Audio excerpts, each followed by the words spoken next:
Hello peeps, selamat datang ke podcast Why Me with Mia. Welcome to podcast yang akan membawa teman-teman semua melalui cerita dan juga kisah yang inspiratif serta menarik dari provinsi tercinta kita, yaitu Maluku Utara.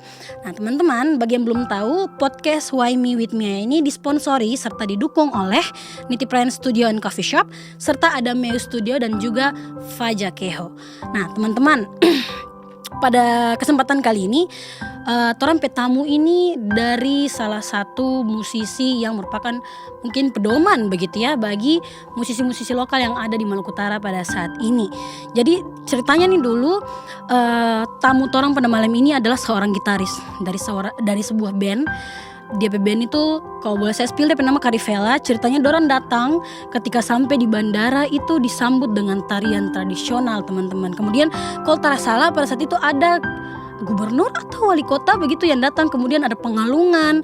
Terus habis itu di jalan juga dorang kayak waving kepada fans-fansnya pakai oto yang DP atas tabuka DP atap tuh. Nah, tamu pada malam ini juga seorang content creator di Instagram dan juga komika. Dia biasanya disapa dengan nama Coco Mayer. So tonight we are greeting our funniest and also that with the best talent. Coco Mayer, welcome to podcast Why Me with Mia. Thank you. Terima kasih sudah mengundang Mia. Teman-teman, narasi tadi membuat sedih sekali. Terima kasih sudah mengundang teman-teman semua. Ya. Why are you sad?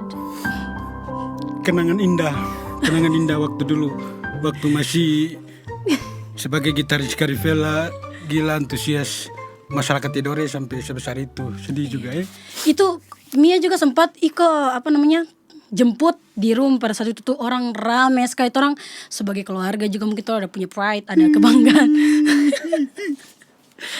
Masa-masa kejayaan yang itu. Masih kecil sekali berarti Mia. Begini kah? Masih tapi udah so hafal lagu Karivela. So hafal. Oh, Jangan terima kasih. sama Kak. Ampun. Itu kok yang cipta itu tahun berapa kok? 2008 kah? 2008. Iya, Berarti Mia 2008. kecil begini, tambah Masih kecil begini, sedikit. Nah, kebetulan ini kok ada mudik. Ini mudik yang keberapa kok kira-kira? Apakah bertahun-tahun termudik atau? Oh, setiap tahun pasti mudik. Oke, setiap tahun pasti mudik. Setiap tahun pasti datang mudik. terus. Karena memang terbisa mendengar takbir di orang pe kampung terbisa. Bisa itu. Terlalu sedih. Terlalu sedih ya. Iya. Apalagi keluarga semua di sini. Termempu. Tapi ada vibes yang berbeda kata Rada dari mudik kali ini dengan mudik-mudik sebelumnya begitu. Ya karena orang sebagai musisi dan juga konten kreator ya, dari mudik sebelumnya ya yang terkenal sedikit, terus mudik lagi mulai terkenal banyak, sampai sekarang yang terkenal sekali. Kalau lihat konten-kontennya kok ini banyak dengan Ali Akbar, kemudian Dios juga sesama komika toh. Terakhir kemarin ada di stand up komedian dibikin di Nitiprayan juga lah. Oh iya. Iya, terus habis itu Ternate juga diundang sebagai opener atau mungkin sebagai judge. Ya, karena memang dari sebelum ada kompetisi stand up komedi Indonesia, memang so stand up sudah. Sebelum ada Suci kok so stand up. Jadi kok sebagai salah satu founder di stand up Indo Ternate. Jadi founder untuk stand up Indo Ternate ada 2 orang. Kok yang ada nama Ivan Prasetya sekarang kerja di Kompas. Sekarang tapi masih maksudnya masih komika juga. Dia setelah Iko stand up. Oke. Dia kerja di Kompas. Nah, kok ini mungkin Mia pribadi juga penasaran. Kenapa kok penama sekarang Coco Mayer? Dulu kan kalau tersalah Coco Faro. Ya jadi karena musisi dari SMP so musik, jadi istilahnya nama panggung fam belakang itu menggambarkan genre apa yang sedang tong mainkan. Okay. Jadi ada dulu sebelum Coco Faro ada Coco Pang. Coco Pang. Jadi band bertiga main pang. Setelah itu kenal Paramore, juga gitaris Paramore ganti lagi Coco Faro. Begitu setelah Paramore ketemu lagi John Mayer, ganti lagi Coco Mayer. Kayaknya ini yang terakhir sudah. Tapi sebenarnya Coco Mayer itu juga secara tidak langsung niatnya nih, biar orang-orang di Maluku Utara, karena waktu itu dengar-dengaran orang Maluku Utara sini masih sedikit tuh, jadi Fam Mayer itu biar orangnya Mayer nih apa tuh, terus sering putar lagu John Mayer, sering mau lagu John Mayer, biar orang-orang juga dengar, oh apa sih John Mayer nih apa. Sekarang Maluku Utara nih semuanya dengar John Mayer, senang sekali. Astaga, ternyata bisa berpengaruh sekalian ya. begitu. Promosi mungkin. Iya. Oke. Kok ini sekarang kira-kira apakah masih berkarir sebagai itu yang tadi kayak fans John Mayer, fans Josh Farro, kayak begitu, kira-kira masih berkarir sebagai itu atau sudah switch DP karir? Tetap masih John Mayer. Sekarang John Mayer, Josh Farro sudah, mohon maaf, Farro, so lewat John, karena pertumbuhan tuh mencari jati diri lah istilahnya. Musisi tuh mencari jati diri. Sampai ketemu John Mayer nih, kayaknya udah stuck di sini dan tetap masih berkarya, keluarin single, Koko Mayer single. Ya John Mayer lah, John Mayer Maluku Utara lah. Astaga, terlalu berlebihan. Ya, John Mayer lah masih ada. Kira-kira apakah mungkin ada kayak Koko saja terhadap Mayer? Nah, siapa tahu. Pengennya begitu, cuma terlanjur. Kalau ganti lagi makan waktu lagi. Kenalan ulang lagi. Semua teman-teman di lingkungan, kenapa kun kasih hilang Mayer? Ya, terlanjur, tapi bagaimana ya? Tahu ya, nonton lagi ke depan lah. Tapi yang penting karya tetap jalan tuh. Iya, betul. Yang nama ganti tapi karya terjalan kan gimana? Jadi karya tetap jalan. Nah, kalau bercerita karya nih, tadi kan sempat bercerita jangan samakanku dengan yang lain tuh, Karivela. Ya. Itu kan kok penciptaan tuh tahun 2008, 2009 mungkin ya. Itu apa dia penama? Kira-kira sekarang Karivela apa kabar nih, bagaimana? Karena kemarin kan sempat tampil juga di Taman Raya. Kemudian orang-orang juga kaget muncul di TikTok, sempat FYP kemarin karena Karivela muncul terus kayak tanpa ada yang tahu begitu. Jadi orang sih belum bubar ya. Tong cuma vakum saja. Vakum. Tapi forever gitulah. Ya karena lebih halus daripada bubar. Bubar tuh kesannya kayak ada konflik gitu. Kayak ada masalah iya, sama padahal lain. tuh tak masalah. Jadi tong vakum tapi ya forever lah. Tapi tidak ada kemungkinan untuk kayak vakum for now begitu. Kalau ada kayak nitip klien undang, pasti tong bergabung lagi. Oke, berarti kedepannya kalau acara-acara besar kong diundang oleh nitip klien. Wild House tetap ada. Jadi 2 hari itu misalkan acara 1 hari itu balik lagi, habis itu vakum forever lagi. Vakum forever lagi. Konsepnya memang gitu. Jadi konsep memang timbul hilang. Tergantung kebutuhan. Ya. Benar, tergantung kebutuhan. Itu gitu. Karivela awal terbentuk tuh gimana tuh? Apakah inisiatifnya kok? Nah, atau kok ada kuliah baik-baik nih tuh. Basis Aison ini memang dia kuliah musik di Jogja. Kuliah isi. Terus kebetulan dong PBN ini ada produser cari lagu band baru. Kebetulan dong lagu terdapat terima. Produser tersuka, kok ngai telepon orang ada kuliah baik-baik di Bandung nih, kok ngai telepon kok ada lagu-lagu yang itu coba tolong kirim. Nah, kebetulan lagu produser terima. Itu lagu yang mana? Judulnya Bimbang Untuk Memilih. Kini ku bimbang untuk memilih. Karivela. Teman Karivela. Luar biasa teman Karivela. Langsung produser, oke, berangkat ke Jakarta, difasilitasi segala macam. Zaman itu biar siapa lagi tetap tak goyang. Sebagai musisi zaman itu kalau demo dapat terima itu segalanya. Iya betul. Jadi mau ngana di Bandung tetap datang. Kasih tinggal kuliah. CB terbicara 1 tahun. Tara dapat kirim doi 1 tahun. Gara-gara tara kuliah. Aduh, tapi ya gitu sudah. Siapapun jadi di zaman itu tuh kalau musisi pasti tak goyang. Biar ngana ranking 1 dalam kampus lagi. Biar ngana kumlot kapan, tetap demo dapat terima nih, berangkat.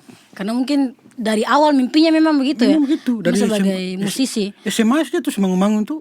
Kalau nasional kun demo dapat terima, berangkat. Itu memang betul sih, tapi kebetulan kayak Aison itu juga kan maksudnya dekat dengan orang juga. Kemudian ini tersohor istilahnya kayak begitu sampai sekarang pun ketika kemarin yang pas tampil di Taman Raya itu semua orang rata-rata menyanyi terharu sih.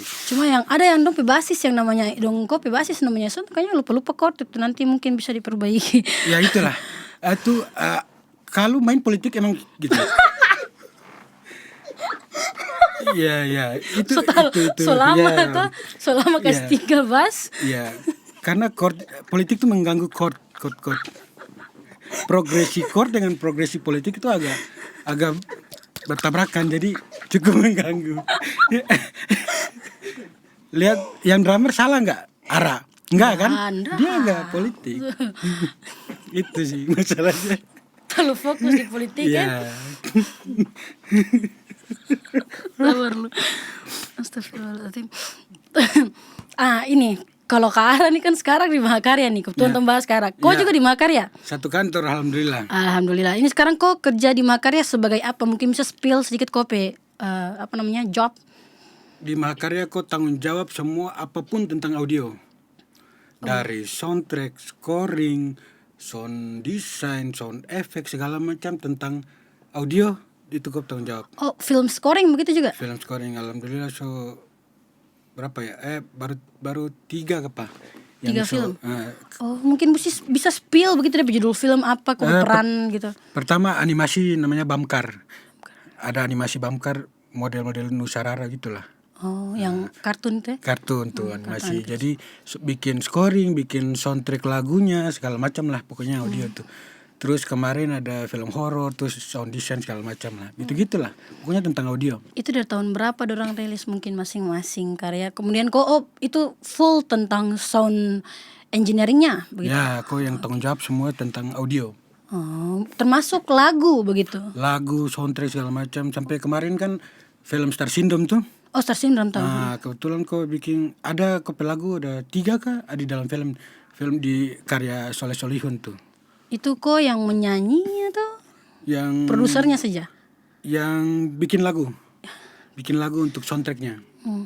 Bagaimana tuh maksudnya kok sebagai seorang musisi gitaris itu perpindahannya menjadi seorang musik komposer kemudian sound scoring, film scoring itu tuh dia timpang DP beda tuh ada di mana kira-kira? Jadi semua tuh terang pemimpin tuh lumayan jeli melihat bakat-bakat di karyawannya tuh. Oh, direktur Mahakarya. Ya, jadi kayak dia lihat, kok ini bisa bikin lagu, berarti punya passion di musik.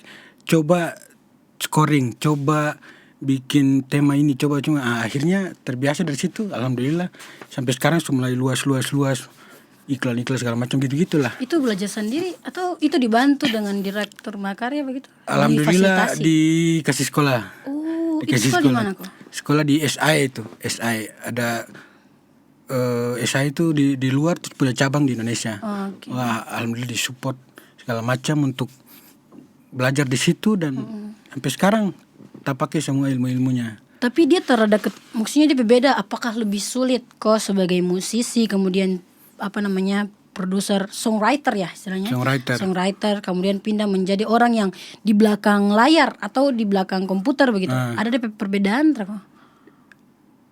dulu masih di depan layar tong berpikir karya dengan fashion. Sekarang di belakang layar fashion sudah terpakai. Ngana mau makan sampai gode sekali juga termasalah. Yang penting nama muncul ya. Betul. Kemarin karena kerja di belakang layar. Sempat dengar kalau pas di Karifera terus balik lagi pas di Karifera tuh dapat suruh pakai baju sailor. Itu dia tuh. Itu yang agak belakang layar dah. Ya itulah. Karena produser orang Jawa tuh jadi dong melihat POV yang berbeda. Padahal tertawa tuh malu sekali tuh. Tapi ini perbedaan dulu dengan sekarang apa tuh? Apakah maksudnya selain dari tampilan yang harus keselihat di orang kayak tampil di inbox, begitu-begitu kan memang mesti pastel sekali. Betul. Bahkan sampai dengar kayak Koko tuh dulu paling fashionista lah. Waduh, di Karifera. parah. Sepatu tuh harus cocok dengan ya pokoknya lihat referensi band apa itu sekarang secara pikir itu karya saja. Yang penting gitu. Ada hasilnya. Kalau dulu memang semua harus dipikirkan. Harus investasi sepatu, harus investasi topi, kaos juga harus banyak. Ribet juga, belum pikir karya belum. Sekarang tuh makin enak, semakin tua makin enak belakang layar karya saja. Pakai celana pendek terus tangan kali yang penting karya. Karya saja. Itu kira-kira berapa lama butuh waktu mungkin kayak scoring film? Mungkin pengalaman kayak kemarin yang film yang Bamkar, terus habis itu ada di Star Syndrome. Mungkin karena begini, selama berkecimpung dengan dunia audio segala macam, begitu dikasih kesempatan memang siap. Jadi termasuk instan karena memang so belajar banyak, cuman belum ada praktek, begitu kasih kesempatan langsung alhamdulillah. Oh jadi kayak so ada base-nya Ya, begitu ya. lumayan. Jadi ku rekaman dulu waktu belum ada sinyal, belum ada di tidori SMP kelas 3 tuh ku so rekaman sendiri, otak adik sendiri dari keyboard bagaimana supaya bisa sampai hingga akhir nanti pertama kali tuh aduh kacau sekali. Rekam pakai keyboard orang kawin dan tape senam. Dari waktu itu so mengulik sudah. Jadi memang mulai ke muka sih sebenarnya. Kau mulai ke muka. Rekaman segala macam tuh mulai ke muka. Dari saat orang lain masih balap, dia main layang-layang, kau rekaman itu saja. Dia kelebihan itu mulai ke muka. Oh my kamu jadi salah satu pionernya mungkin musisi lokal. Apakah ada tawaran-tawaran dari industri lokal Maluku Utara mungkin kok? Kayak entah itu film scoring kah, bantu di producing, bukan bantu istilahnya kayak handling producing music atau ke film begitu. Mungkin secara ini saja, mungkin secara nasihat atau apa kalau secara komersil harus berhubungan dengan yang di pusat tuh kalau lewat Malkarya. Ya karena ya begitulah, setahu kok di pusat kan sistem segala macam kan diatur. Nah, SOP jadi, lah. SOP lah. Jadi secara ini saja sebagai senior saja sebagai kasih masukan sih. Kalau secara komersil belum. Berarti kok ada sempat update dengan industri film di mungkin Maluku Utara atau Tidore pada khususnya Tra? Kemarin ada project Wild House bikin film, ada komunitas Ternate, sempat dengar informasi juga. Apakah mungkin ada kontak-kontak begitu kayak minta kopi saran ABC? Nah ini rencana kemarin dong minta mau scoring ada satu film dari Wild House. Oh dari Wild House. Ya film apa tuh lupa ya. Nah, tunggu selesai dulu baru abis ini baru rencana mau scoring itu. Mudah-mudahan jodoh Mudah-mudahan jodoh, mudah-mudahan cepat rilis dong filmnya itu ya. senang sekali gila tompe daerah bikin film sesuai dengan tompe passion tuh dan tong kerja sekarang senang sekali. Saya kok tunggu kapan jadi ya, siap mau scoring tersabar. Terbaik. Tapi mungkin kalau gue sebagai mungkin orang yang berkecimpung di dunia kayak begini, terus habis itu kok ada lisensi istilahnya tuh, ada lisensi sertifikasi lah. Mungkin ada 1-2 saran kayak begitu, kayak kalau bikin film tuh mungkin begini kah begitu. Karena kebetulan White House nih kan memang sudah beberapa kali rilis film, terusnya ada di YouTube juga tuh. Kayak gitu. Sebenarnya secara umum tuh terbaik cuma kayak ada detail-detail kecil yang kayak makeup artis. Nah itu kemarin sempat ngobrol dengan anak-anak dari Wild House kayak detail-detail kayak makeup artis kayaknya belum terlalu. Padahal hal-hal kecil itu kan di sana tuh sangat butuh sekali detail-detail itu. Nah kayak gini kayak makeup artis kan juga belum banyak di makeup artis khusus film. Karena adegan dia baru bangun tidur tuh kan harus bagaimana segala macam itulah.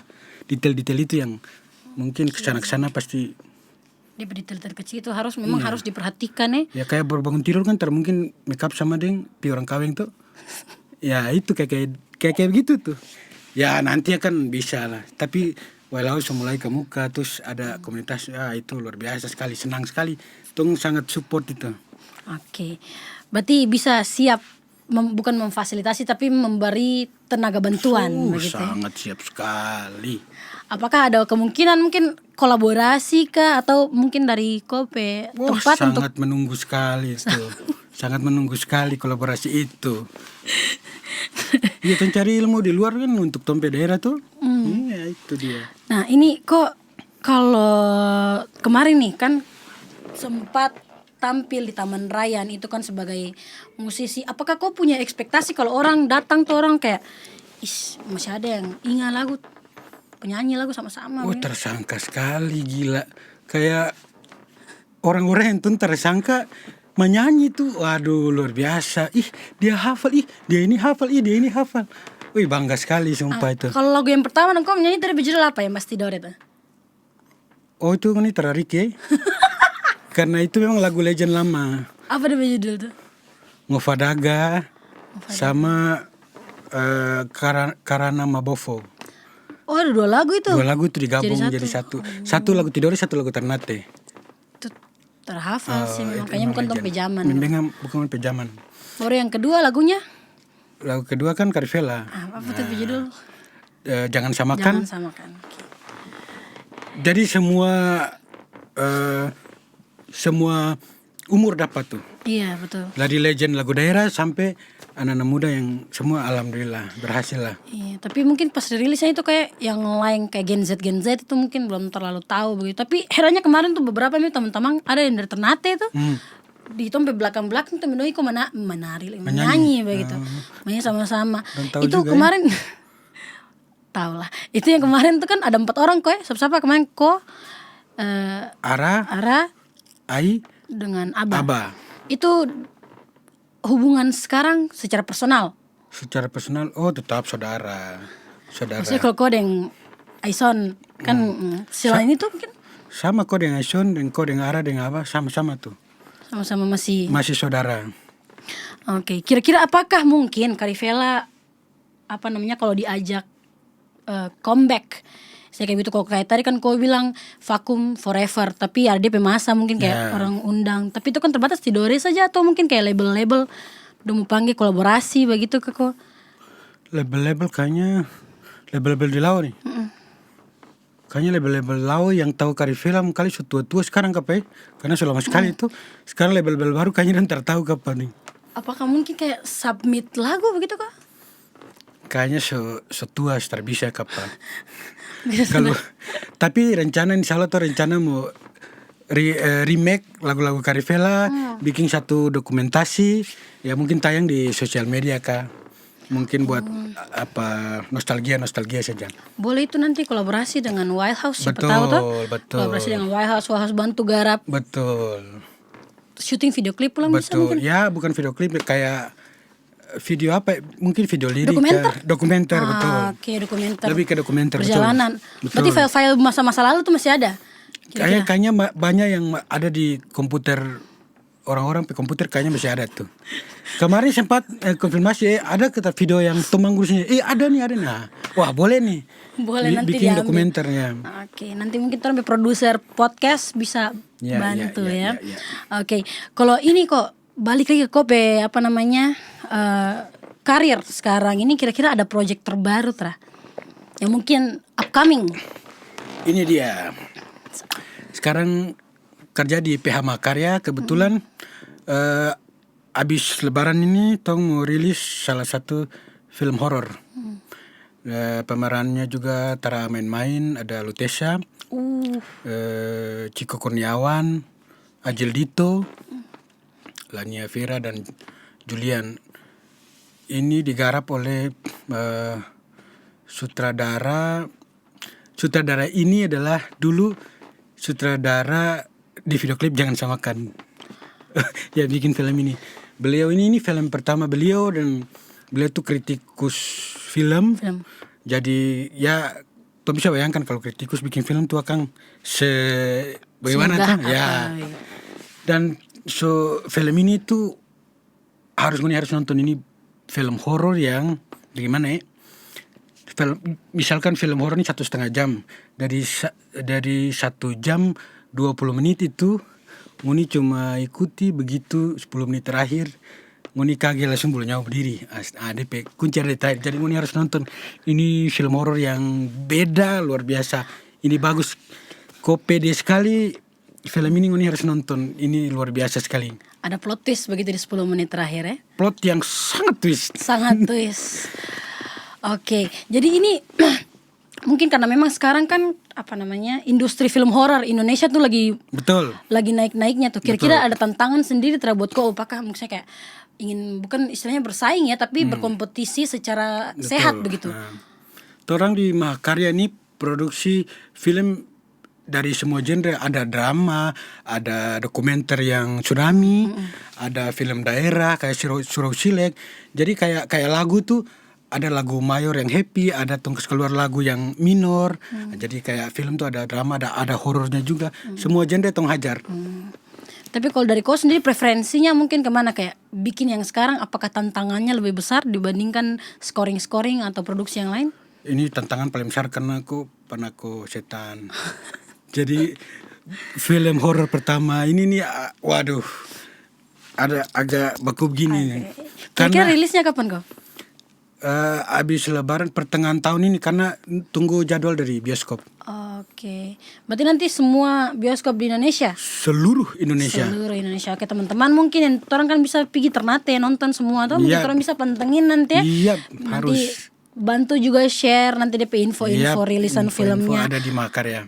Oke. Kira-kira kok mungkin ada pesan dari kok kepada anak-anak muda di Tidore atau Maluku Utara, karena menurut Mia scoring musik itu salah satu karir yang amat sangat jarang begitu ada. Betul. Kayak dari Wild saja ketika Tom produksi film pertama kali itu memang masih betul-betul harus ngulik sekali gitu dari orang yang musisi jadi film scorer gitu kan. Itu kira-kira kok ada pesan mungkin supaya mengikuti karir yang samakah atau jejak yang samakah begitu? Yang pasti scoring itu sangat menjanjikan. Tapi untuk kesana tuh, waduh susahnya minta ampun. Musisi yang jago sekali dan sudah punya karya saja belum tentu dia scoring bagus. Karena semua tergantung produser, tergantung cerita film, bagaimana ekspektasi produser, film tema ini apa, ya itu harus betul-betul connect. Film Rest Area yang horor ini, yang scoring Momo Captain Jack, kurang jago apa, kurang terkenal apa, tapi begitu dia POV dia sebagai musisi yang superstar itu melihat film horor dengan scoringnya, kalau tidak berkemasnya juga revisi ulang-ulang karena memang susah sekali scoring ini, harus baku menyatu dengan produser. Nah itu tantangan paling besar tuh. Oke, tapi kalau untuk anak muda apakah harus, maksudnya wajib terhadap masuk jalan ini nih? Harus ada. Harus ada minimal ya 5 scoring di Maluku Utara karena komunitas film ada. Iya betul. So mulai ya orang kayak gitu makeup artis, scoring film itu harus ada tuh. Iya, sisa keinginannya saja. Oke. Banyak musisi bisa kalau asal mulai aja dari sekarang. Iya, betul sekali teman-teman. Mungkin teman-teman yang ingin berkarir di luar dari kayak harus tampil di depan orang banyak, mungkin bisa menggeluti karir yang sama kayak gitu. Oke, terima kasih banyak kok. Siap. Atas wejangannya mungkin malam ini dan obrolannya. Semoga cerita pada malam ini teman-teman dapat memberikan inspirasi bagi anak muda lokal di Maluku Utara, terkhususnya di Tidore, untuk menggeluti karir yang sama kayak begitu. Oke teman-teman, ini dia the end of our session tonight. Jangan lupa like, komen, serta subscribe dan juga share konten kami yang itu ada di YouTube, serta follow dan juga ikuti kami di Instagram wildhouseprod_ dan juga di TikTok wildpodcast_. Okay, see you in the next Why Me With Me episode. Bye bye.